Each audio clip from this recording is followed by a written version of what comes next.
परछाई, सच्ची घटनाओं से प्रेरित, मध्य प्रदेश 2012। स्थान, एक सरकारी क्वार्टर, उज्जैन के पास का पुराना शहर इलाका। सरकारी स्कूल की नई टीचर बनी थी शालिनी। कहानी की शुरुआत, शालिनी अकेली रहती थी। नया पोस्टिंग था। हर शाम वो अपने कमरे की सफाई करती, एक दीपक जलाती और फिर बालकनी में बैठकर अपनी माँ से फोन पर बात करती। सब कुछ ठीक चल रहा था, लेकिन पोस्टिंग के तीसरे हफ्ते से कुछ अजीब शुरू हुआ। एक रात दीपक अपने आप बुझ गया। शालिनी ने जैसे ही लाइट ऑन की, सामने की दीवार पर एक उल्टी परछाई दिखी। उसका खुद का शरीर खिड़की के पास था, लेकिन परछाई कमरे की छत से उल्टी लटक रही थी। शालिनी डरकर बाहर भागी, लेकिन जब गार्ड को बुलाकर वापस आई, तब तक सब सामान्य था। गार्ड बोला, मैडम, ये क्वार्टर पहले भी कई लोग छोड़कर जा चुके हैं।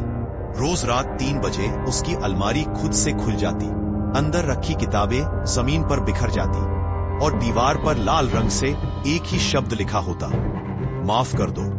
वो कमरे में अकेली होती, कोई अंदर आ भी नहीं सकता था। पुरानी कहानी तंग आकर शालिनी ने मोहल्ले की एक बूढ़ी औरत से पूछा, इस क्वार्टर में पहले कौन रहता था? बूढ़ी बोली, 2010 में यहाँ एक औरत थी, निम्मी। सरकारी टीचर थी, लेकिन मानसिक रूप से परेशान थी। उसने एक रात अपनी बच्ची को छत की कुंडी से बांध दिया और खुद भी वहीं झूल गई। शालिनी कांप गई। उसे याद आया, परछाई जो दिखती थी वो बच्ची की थी, उल्टी लटकती हुई। सबसे इमोशनल मोड़, एक रात शालिनी ने खुद उस आत्मा से बात करने की कोशिश की। कौन हो तुम?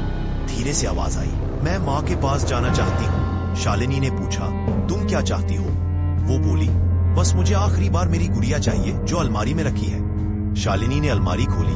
वहां एक पुरानी टूटी गुड़िया रखी थी, जिसे उसने कभी छुआ भी नहीं था। शालिनी ने वो गुड़िया मंदिर में रख दी और वहां दिया जलाकर बोली, जाओ, अब तुम्हारी माँ इंतजार कर रही है। अंतिम पल, उस रात अलमारी नहीं खुली। दीवार साफ थी। दीपक पहली बार खुद से बुझा नहीं, बल्कि सुबह तक जलता रहा। कहते हैं उस बच्ची को उसकी आखिरी चीज मिल गई थी और अब वो परछाई वहां नहीं आती। कभी कभी आत्माएं रोती नहीं, बस एक अधूरी चीज ढूंढती है, और जब वो मिल जाती है तो वो हमें छोड़ जाती है। तो दोस्तों, कैसी लगी आपको ये डरावनी कहानी? अगर मजा आया हो या रूह कांप उठी हो तो चैनल को लाइक, सब्सक्राइब और शेयर जरूर कर दीजिएगा। आपका एक क्लिक हमें ऐसी और कहानियां लाने की हिम्मत देता है, और हाँ, इससे हमारा हौसला भी बढ़ता है। तो डर बांटो और सपोर्ट करते रहो। अगली कहानी और भी खौफनाक होगी। मिलते हैं अगले कहानी में।